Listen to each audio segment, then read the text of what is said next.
Hi everybody, this is Chloe. I'm the Family Program Coordinator at the Wyckoff House Museum, and today I am going to show you all how to make a favorite Wyckoff activity treat.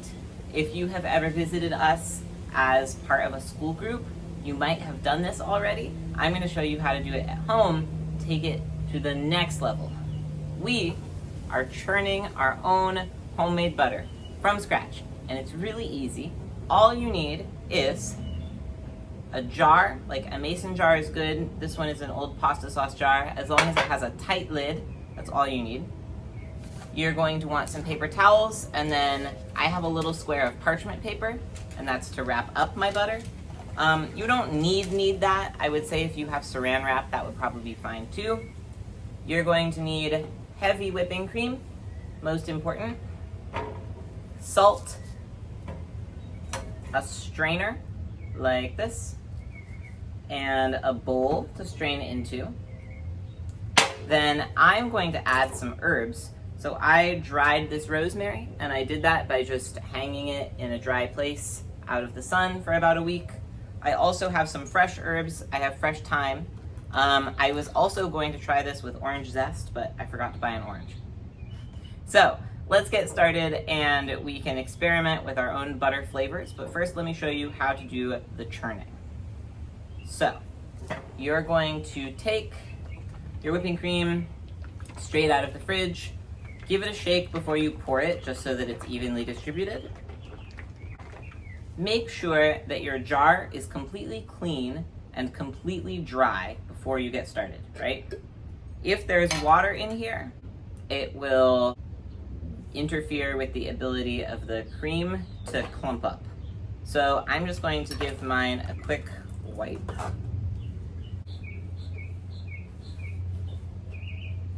So I made sure my jar is totally dry. Next, I'm going to open this and just pour some into the jar. The amount depends on how much butter you want to make. You don't need a ton. I would say you definitely don't need this whole thing, probably only half at the most, but you will need a significant amount in order to get enough butter to clump into a little log. So don't be too light with it, and you can always experiment. Just pour it in the jar, and then put the lid on really tight. This is the most important thing, because if you don't do this, you will end up splashing yourself in the face, and I'm telling you this from experience. Now, to churn, we're just going to shake this really hard for like, I don't even know, 5 minutes probably. Please make sure, especially if you are young and you have little hands, that you're keeping your hands very securely on this jar. If you're a youngster, you could do this in a smaller jar, and that would also work great.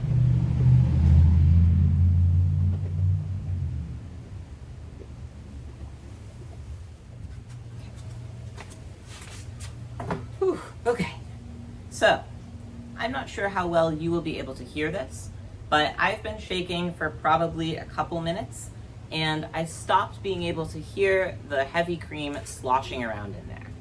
So I'm shaking it, but you can't hear anything liquidy, right? So if I open the jar right now, it will look like this. It kind of looks like whipped cream. It's definitely congealing, but it's not butter. So you want to keep going past this point. This is how you know you're on the right track. So what exactly is going on here? What is the science of churning butter? We know that back in the Wyckoff's day, they would be churning butter using a big butter churn. And we have a variety of butter churns at the museum. We have a big tall one and a small one that are both made out of wood. And then we have another small one that is made out of ceramic. And we know that the ceramic one was made a little bit later. They didn't have a ton of access to pottery when Peter and Geetje first built the house. So we can assume that that one is newer.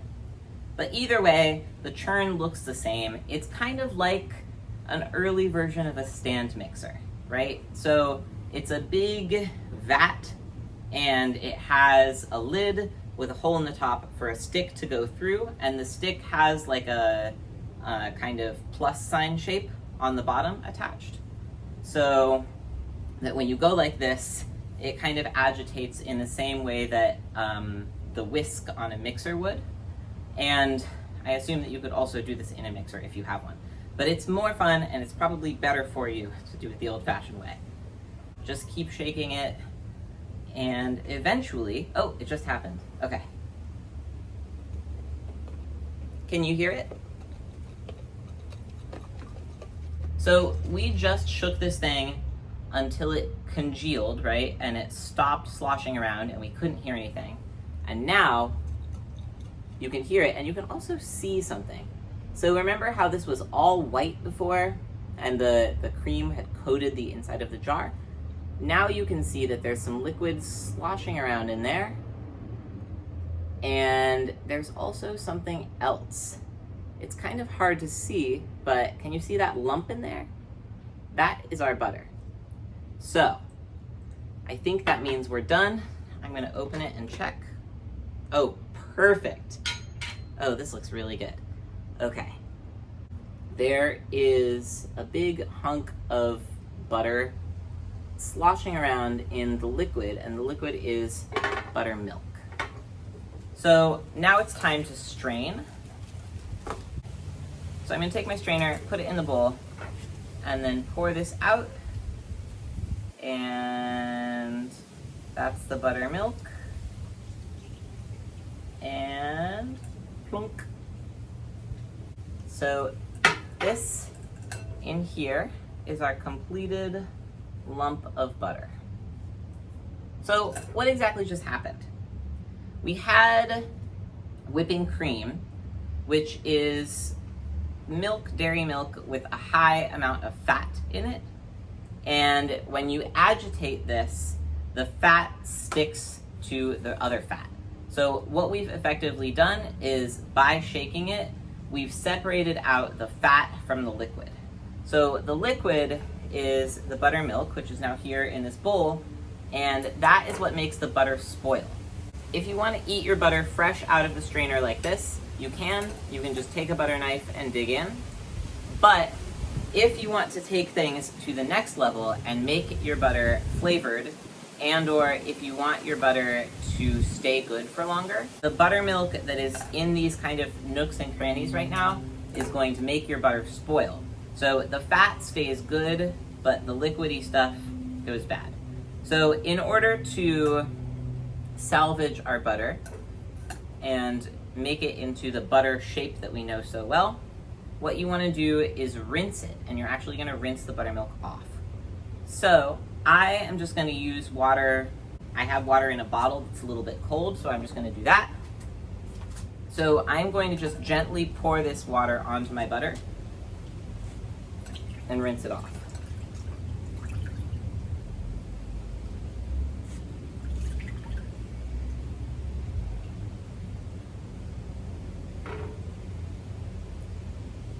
And you can kind of see that my butter is sticking to the strainer.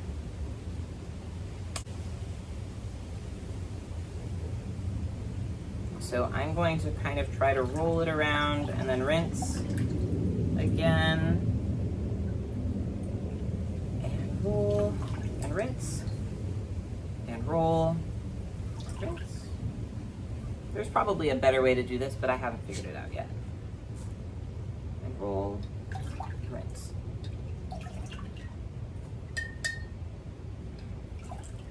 Okay. So now I think this is probably pretty okay. You can kind of see that by rolling it around, I've created a little shape. And now I want it to dry off. This is pretty unscientific, but I'm just gonna put my little butter roll onto a paper towel. And you can see I have a little bit extra right there. If your butter is kind of melty, especially if it's warm where you are, then you might want to put it in the fridge for a few minutes at this stage to just firm it up. If not, what you can do is just very, very gently roll this around on the paper towel. Very, very, very gentle hands. And a little bit of butter will stick to the paper towel. Do not worry about that. That's why we used some extra. Water is the enemy here with our butter making. We do not want any water or any liquid stuck on here. So now that I've kind of rolled it around, I think I'm actually going to put this in the fridge for a little bit before I do the next step. And I think I'm just going to stick it in the fridge straight in this paper towel roll. So it's just rolled up like this. And I'm gonna put it in the fridge for maybe 10 minutes. See you then. Okay, so it's been just a few minutes. This is my butter wrapped up in its little paper towel, drying off. It's a little bit colder now, and I'm going to try to gently unwrap it. So while I was gone, I got a little cutting board and a little knife. If you are a youngster, do not use a knife. Get a grown-up to do it for you, or you can maybe use a butter knife. So I want to put some dried herbs into my butter.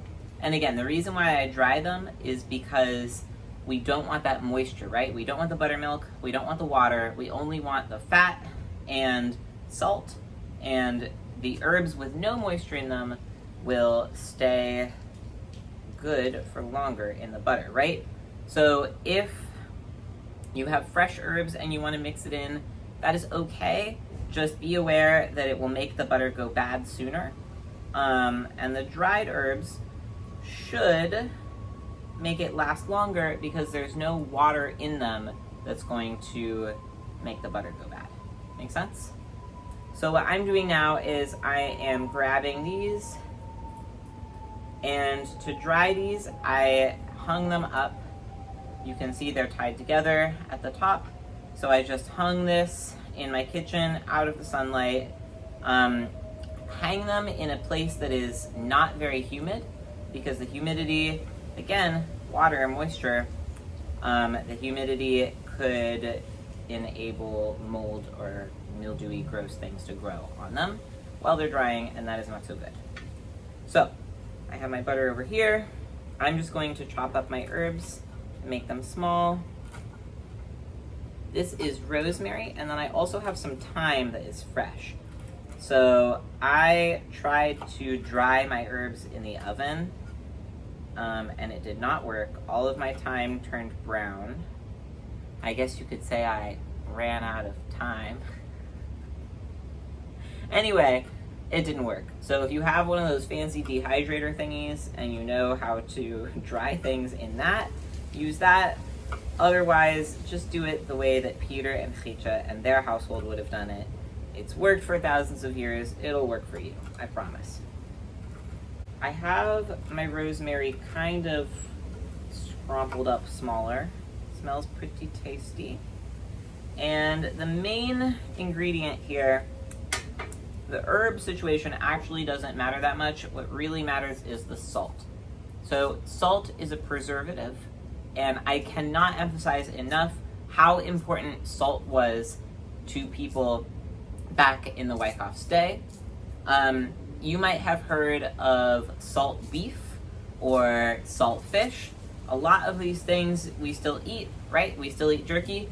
We still eat salt fish in stuff all the time. If you've had bacalao, salt preserves things that would otherwise go bad. It actually sucks the moisture out. So the way that you preserve the butter for longer is you salt it, and we're gonna coat the outside of it in salt. I have a pretty unofficial method of doing this, which is that I'm taking my butter and I'm just smushing it up into the herbs to get it all mixed up. And as I open my little butter pat, I notice that there's still some buttermilk trapped inside. So again, I'm gonna do the unofficial method, take a paper towel and just try to soak that up as I see it. Back in the day, if you were a dairy maid and you worked in a dairy, or if it was your job to make butter for the rest of your household, you would wash your butter much, much more thoroughly than I did, right? So you would have like a big basin and you would wash it multiple times. I am not doing that because I'm a little bit lazy, and also because I have a pretty small quantity of butter. So I'm pretty confident that I can eat all of this before it goes bad, right? So if you are really concerned about your butter going bad, then wash it as much as you possibly can. If you're not super worried about it, just use your common sense and look very closely to see if there's anything growing on that before you put it in your mouth, right? Again, if your butter is getting too squishy, you can always put it back in the fridge for a little while.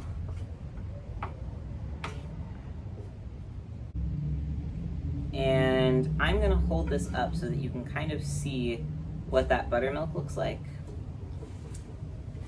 So if you can see that lighter white stuff, and it's gonna run, if I go like that, that is a little droplet of buttermilk.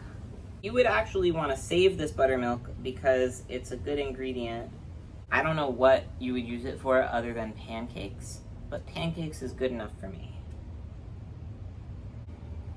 Okay, so I have my butter all smushed into a pile. It looks pretty good. All right, so I have this all smushed. I'm gonna take my parchment paper. I just cut a little sheet, and I'm going to dollop this on there. To be honest with you, I should probably put this back in the fridge again, but I'm not going to. I have it shaped into a little loaf shape.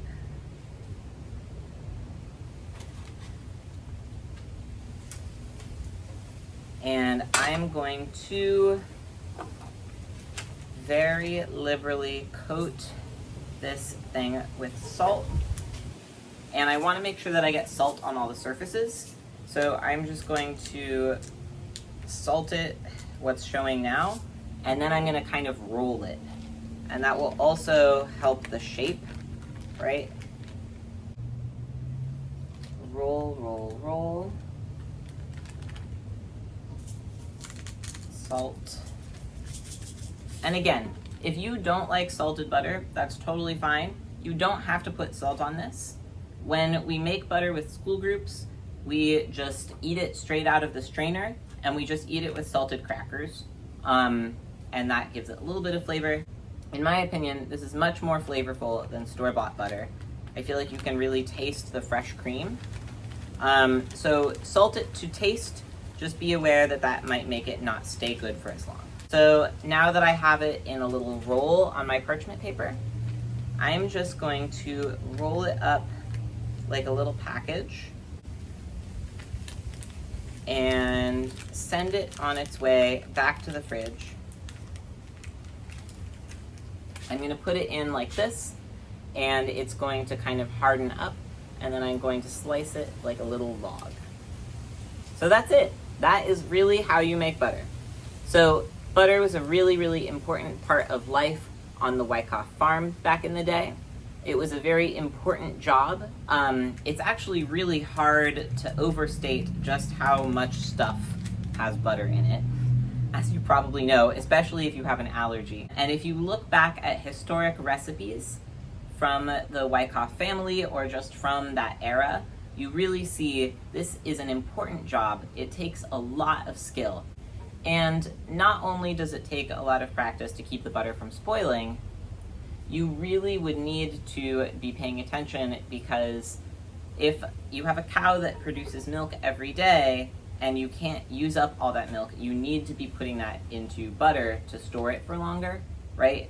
So this was a very important job because you would be spoiling a lot of produce, and they really did rely on this for not only a lot of their recipes called for it, but you would need this for your nutrition back in the day on the farm.